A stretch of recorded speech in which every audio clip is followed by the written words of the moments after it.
लोकसभा चुनाव के दौरान प्रधानमंत्री मोदी ने भले ही बॉलीवुड सुपरस्टार अक्षय कुमार को इंटरव्यू दिया हो, लेकिन उस इंटरव्यू का राजनीति से कुछ भी लेना देना नहीं था। हालांकि उनका राजनीतिक अनुभव इतना बड़ा है कि हर एक किस्से में राजनीति का जिक्र लगभग हो ही जा रहा था, लेकिन सवाल सिर्फ और सिर्फ उनकी निजी जिंदगी से ही जुड़े हुए थे। जैसे अक्षय कुमार का एक सवाल था पीएम मोदी के यूएन में पहली स्पीच को लेकर।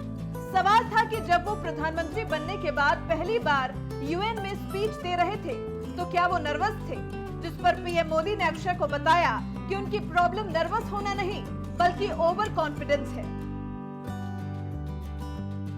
फिर पीएम मोदी ने इसी से जुड़ा एक बड़ा ही दिलचस्प वाकया सुनाया जो विदेश मंत्री सुषमा स्वराज से भी जुड़ा था। पीएम मोदी ने बताया कि क्योंकि उनके लिए देखकर बोलना मुश्किल है और बिना देखे सीधा अपनी भावनाएं व्यक्त कर देना आसान, तो वो यूएन भी किसी तैयार स्पीच के साथ नहीं गए थे, जिस पर उनकी सुषमा स्वराज से बहुत देर तक बहस भी हुई थी। उन्होंने सुषमा स्वराज को बताया था कि उनकी स्पीच तैयार नहीं है और उनको तैयार स्पीच को पढ़ने में परेशानी भी होती है, लेकिन सुषमा स्वराज नहीं मानी थी।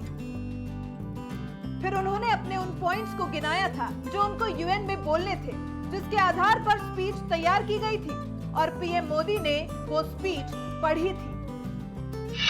मुझे अभी याद है आपका, मैंने एक यूनाइटेड नेशन में एक पहली जो स्पीच देखी थी आपकी, आई थिंक 2014 में दी थी। मैं प्रधानमंत्री बना और सितंबर में गया था, सितंबर में गए थे। तो आपने जब आपने इतने सारे स्पीचेस दिए हैं हिंदुस्तान में, तो वो आपका पहला स्पीच था जो वर्ल्ड वाइड पूरी दुनिया। तो वर यू नर्वस? क्या मेरे प्रधानमंत्री नरेंद्र मोदी जी नर्वस थे उस दिन? मेरा प्रॉब्लम ओवर कॉन्फिडेंस का है। अच्छा, उल्टा था? उल्टा था। और हुआ क्या कि मैंने मन में सोचा था कि ये मेरा फ्रेमवर्क रहेगा बोलने का। जब जहाज़ में यहाँ से जा रहा था, हमारे अफसरों ने मुझे ब्रीफिंग भी किया था। जब मैं अमेरिका पहुँचा तो हमारी फॉरेन मिनिस्टर सुषमा जी, उनकी मीटिंगें ज़्यादा होती थी तो उनको पहले जाना पड़ता है, तो पहले गई हुई थी। तो पहुंचने के बाद ही मेरा कोई दूसरे दिन कार्यक्रम था, तो मेरा नेचर है, मैं होटल से उतरता हूं तो पहले मीटिंग ही कर लेता हूं। तो ब्रीफिंग के लिए सब बैठे थे, तो सुषमा जी ने पूछा कि साहब आपका भाषण वगैरह, मैंने कहा कर लेंगे, क्या है। तो वो अड़ गई। उन्होंने बड़ा आग्रह नहीं कि बोले साहब ऐसा नहीं चल सकता। अच्छा, अफसर लोग बोल नहीं पाते थे मुझसे, किसी ने मुझे कहा भी नहीं था। बोले यहाँ एक्सटेम्पो भाषण नहीं करना चाहिए, बोले लिखित स्पीच होना चाहिए। मैंने कहा मैं तो न किसी को लिखने के लिए कहा है, न मैंने लिखा है, मैं तो हर जगह वैसे ही करता हूँ। खैर काफ़ी दिन हमारी आधा घंटा तक बहस होती रही, लेकिन उन्होंने बिल्कुल पकड़ कर रखा, नहीं साहब इसमें आपकी नहीं चलेगी, आपको मानना पड़ेगा।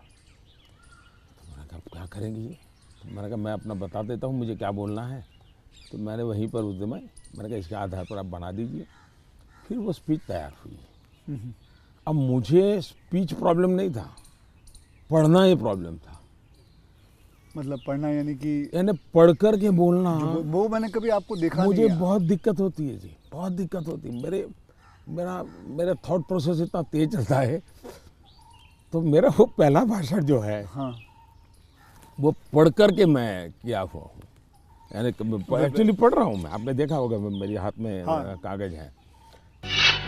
पीएम मोदी ने अक्षय के साथ ये बात तो साझा कर दी, जिसके बाद विदेश मंत्री सुषमा स्वराज की इस पर प्रतिक्रिया भी आई। सुषमा स्वराज ने ट्वीट किया कि कैसे पीएम मोदी ने उस समय की घटना का हूबहू उल्लेख अपने इंटरव्यू में कर दिया। इसके लिए स्वराज ने पीएम मोदी को आभार व्यक्त किया है। और फिर वित्त मंत्री अरुण जेटली ने अपने ट्विटर अकाउंट से इंटरव्यू का वो हिस्सा भी निकाला है जिसमें अक्षय कुमार उस स्पीच को लेकर पीएम मोदी से सवाल कर रहे हैं और पीएम मोदी पूरा वाकया अक्षय कुमार को सुना रहे हैं, जिससे साफ जाहिर है कि पीएम मोदी ने अपने इंटरव्यू में जिस तरह से लोगों को हमेशा प्रेरित करते रहने की बात कही थी वो सच है, क्योंकि पीएम मोदी यूएन में स्पीच पढ़ने की बात को लेकर झिझके नहीं, बल्कि उन्होंने उस वक्त का पूरा वाकया अक्षय कुमार से अपने इंटरव्यू में कह डाला, जिससे सुषमा स्वराज गदगद हो गईं और पीएम का शुक्रिया भी अदा किया। बता दें साल 2014 में पीएम पद की शपथ लेने के बाद पहली बार मोदी सितंबर में यूएन गए थे, जहां उन्होंने सुषमा स्वराज के आग्रह पर पढ़कर भाषण तो दिया ही था, लेकिन एक और बात जो इसी स्पीच से जुड़ी है वो थी 21 जून के दिन को संयुक्त राष्ट्र द्वारा अंतर्राष्ट्रीय योग दिवस के रूप में घोषित किया जाना, जिसका अपने अगले ट्वीट में सुषमा स्वराज ने जिक्र किया है। सुषमा स्वराज उस स्पीच का जिक्र करते हुए ट्वीट करती है कि यूएन में पीएम के भाषण के ठीक 75 दिन बाद 177 देशों के हस्ताक्षर के साथ यूएन की तरफ से भारत का यह प्रस्ताव निर्विरोध पारित हो गया था, जो कि इतनी कम अवधि में पारित होने वाला पहला प्रस्ताव है जिसकी गूंज आज तक पूरे विश्व में सुनाई दे रही है। तो पीएम मोदी की यूएन स्पीच के बाद से ही पीएम मोदी की कर्मठता और उनके निरंतर प्रयास से भारत को जो बुलंदियां हासिल हुई हैं, वो किसी से भी छिपी नहीं है।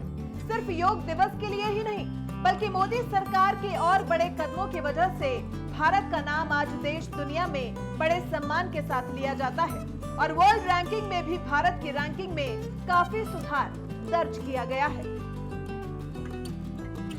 हमारे प्रधानमंत्री आम खाते हैं?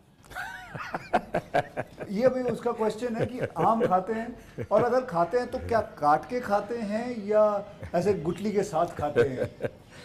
मतलब होता है ना, वॉश बेसिन के ऊपर खड़े होके गुठली के साथ आम खाना, उसका मजा ही कुछ और होता है। तो मैं जानना चाहूँगा कि आप आम खाते हो सर? एक तो मैं आम खाता भी हूँ और आम खाना मुझे बहुत पसंद भी है। अच्छा। और गुजरात में आम रस की परंपरा भी है। वो तो बहुत। लेकिन जब मैं छोटा था तो वैसे तो कोई आम वाम खरीदना वरीदना तो हमारे लिए कोई उस प्रकार की कोई लग्जरी हमारे फैमिली थी नहीं। लेकिन कभी खेतों में चले जाते थे तो हमारा देश का जो किसान है बड़ा उदार रहता है। कोई खेत में आकर के खाता है तो कभी रोकता नहीं है, चोरी करता है तो रोकता है। तो आम के पेड़ पर जो पके हुए आम थे वो खाना हमें जरा ज़्यादा पसंद था। यानी उतारने के बाद पकाया हुआ नहीं, नेचुरल कोर्स में पका हुआ, और फिर पूरा का पूरा। अच्छा, तब तो ये हाइजीनिक की कोई समझ भी नहीं थी कि धोना चाहिए, डिकना करना, कुछ नहीं समझते थे, ऐसा ही अपना कर लेते थे। लेकिन बाद में जैसे जैसे बड़े तो कई वैरायटियों के विषय में जानने लगे, आम रस खाने की आदत लगी। लेकिन इन दोनों मुझे कंट्रोल करना पड़ता है। अच्छा, अभी फिलहाल कंट्रोल? अब फिलहाल में मुझे सोचना पड़ता है कि इतना खाऊं या न खाऊं। नरेंद्र जी, मैं आपसे ये पूछना चाहूँगा कि आपने कभी सोचा था कि आप प्रधानमंत्री बनेंगे? कभी आपने सोचा था? और सोचा भी था तो कौन से साल में, कौन सी उम्र में आपने सोचा था कि मैं इस देश को चलाना चाहूँगा? कभी ऐसा विचार नहीं आया। अच्छा। और सामान्य लोगों के मन में बात गले नहीं उतरती है। शायद जो बन जाते हो सबके जीवन में ऐसा होगा। मैं नहीं मानता हूँ कि यानी कोई एकदम फैमिली ही उसी प्रकार से बैकग्राउंड वाली हो और किसी के मन में इच्छा जगती हो तो बहुत स्वाभाविक है।